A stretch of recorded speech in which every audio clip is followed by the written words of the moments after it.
Hello friends, मैं उपासना अग्रवाल। जैसा कि कल भी मैंने एक ब्लॉग डाला था शिवरात्रि का, तो मुझे लगता है थोड़ी थोड़ी बात मैं आपसे रोज़ करूं। अभी मैं एक सरप्राइज़ पार्टी में जा रही हूं। मुझे ना ऐसा लगता है कि ज़िंदगी जीने का नाम है। हमेशा खुश रहो, दूसरों में खुशियाँ बांटो और पॉजिटिव रहो हमेशा। कभी भी नेगेटिव थॉट्स हमारे दिमाग में नहीं आने चाहिए। क्या होता, हम लोगों ने बचपन में भी पढ़ा कि चिंता चिता के समान है। यदि हम लोग केवल चिंता करते रहें तो कहीं ना कहीं हम लोग निगेटिविटी की तरफ चले जाते हैं। फिर हमें किसी चीज़ में एंजॉय नहीं लगता है और हमारी ज़िंदगी बोरिंग सी नीरस सी होती जाती है। और इसके अपोजिट में अगर हम अपनी फ्रेंड्स बनाएं, घूमें फिरें और उनके साथ एंजॉय करें तो हमें बहुत मज़ा आएगा। हम अंदर से बिल्कुल फुल ऑफ जॉय हो जाएंगे। और क्या होता है, जब हम खुश होते हैं तो हम अपने घर वालों को भी खुश रख सकते हैं। सपोज़ आपका मूड अच्छा है तो आपके हस्बैंड अगर आपसे एक दो बातें कह लें तो वो आप सह सकती हो। बट आपका अगर मूड सही नहीं है तो कोई अगर एक बात भी कहे, सिंगल एक शब्द भी कहे तो आपको गुस्सा आ जाएगा। इसलिए फ्रेंड्स, हमेशा अपना मूड अच्छा रखो ताकि आपके घर वालों का मूड अच्छा रहे। हमेशा बोलते हैं ना, थिंक पॉजिटिव बी ऑप्टिमिस्टिक। तो वो बात सही है। जो हमारे बूढ़े पुरानों ने या जो मतलब जो स्कॉलर्स थे, उन्होंने जो बात कही है वो यूं ही नहीं की है, उसके पीछे बहुत बड़ा साइंस है। उन्होंने बहुत रिसर्च के बाद वो सब बात कही है।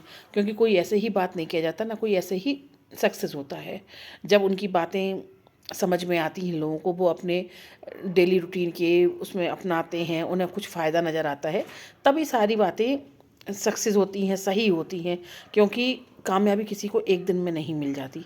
कामयाबी के लिए हमें बहुत कुछ करना पड़ता है। बोलते हैं ना कि बहुत पापड़ बेले हैं, तो बस वही पापड़ समझ लो। पापड़ बेलना आसान नहीं होता है, क्योंकि हम लेडीज़ को तो खासकर पता है कि पापड़ कितनी मुश्किल से बेलते हैं। खासकर दाल के पापड़, सब जानते हैं ये चीज़। तो वैसे लाइफ के पापड़ होते हैं, दाल के पापड़ से कम नहीं होते। चूँकि अब हम लोग का कुकिंग बीच में आ जाता है, क्योंकि हम तो हैं लेडीज़ भैया, और सब काम हम घर पे करते हैं, तो वही बीच बीच में हम लोग का ये आ जाता है। तो पॉइंट ये था कि आप खुश रहें, क्योंकि खुश रहना बहुत ज़रूरी है। आप अपने आसपास एक दो अपने ऐसे फ्रेंड्स बनाएं जो आपको खुश रख सकें। फ्रेंड्स ज़्यादा नहीं होने चाहिए, लेकिन जितने हों सच्चे हों, अच्छे हों। मतलब आपको ये विश्वास हो कि जब आप उन्हें बुलाओ तो वो आपको किसी भी समय आपके पास आ सकते हैं। फ्रेंड्स हमेशा ऐसे होने चाहिए। डेली नहीं है आप डेली मिलो, मतलब ज़रूरी नहीं है आप डेली मिलो, बट 1 वीक में कम से कम 2 या 3 बार तो मिलो। मतलब एक दिन छोड़ के एक दिन अल्टरनेट डे में मिलो, ताकि आप दिन भर की बातें या एटलीस्ट फ़ोन पे बात करो अगर आप नहीं मिल पा रहे। बट बात एक है, फिर से अपना बचपना जिए, क्योंकि समस्याएं तो कभी ख़त्म नहीं होनी है। समस्याएं ऐसी ही चलती रहेगी और लाइफ भी ऐसी ही चलती रहेगी। आप सोचेंगे कि ये लाइफ पूरी ख़त्म करके, ये सब समस्याएं ख़त्म करके हम अपनी लाइफ जिएंगे, तो ऐसा कभी नहीं होता है।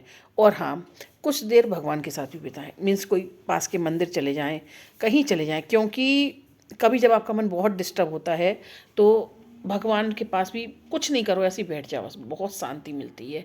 तो इस तरफ जाएं। मीन्स अगर आपको कुछ भी नेगेटिविटी दिख रही हो तो आप हर चीज़ को पॉजिटिव की तरफ ले जाएं। आप बस यही सोचें ये हो जाएगा, ये बहुत सरल है, ये होगा ही होगा। जब आप विश्वास करेंगे ना तो सब चीज़ सच में हो जाएगी। क्योंकि कुछ ऐसा नहीं है जो नहीं हो सकता, और ख़ासकर हमारी सोच पे बहुत डिपेंड करता है। वो आपने आधे पानी वाला एग्जाम्पल सुना होगा कि एक गिलास में आधा पानी, 2 गिलास में पानी था, एक से नेगेटिव बातें बोलते रहे, तुम गंदे हो, तुम ऐसा है, तुम वैसे, मतलब उससे पूरी नेगेटिव बातें बोल दी, और एक पानी से अच्छी अच्छी बातें बोली। तो लास्ट में रिजल्ट क्या आया कि सच में जो एक गिलास का आधा पानी था उसमें कीड़े पड़ गए। मतलब वो पानी जब आपकी नेगेटिव बातें नहीं सुन पाया, मतलब पानी ने नहीं सोच, उसमें कीड़े पड़ गए। तो फिर हम तो इंसान हैं, हमारे इंसान की बॉडी में बहुत पानी भरा है। तो आप जिस तरह की बातें करोगे उसी तरह से आपकी बॉडी होगी, उसी तरह से विचार होंगे, उसी तरह होगा। Thank you.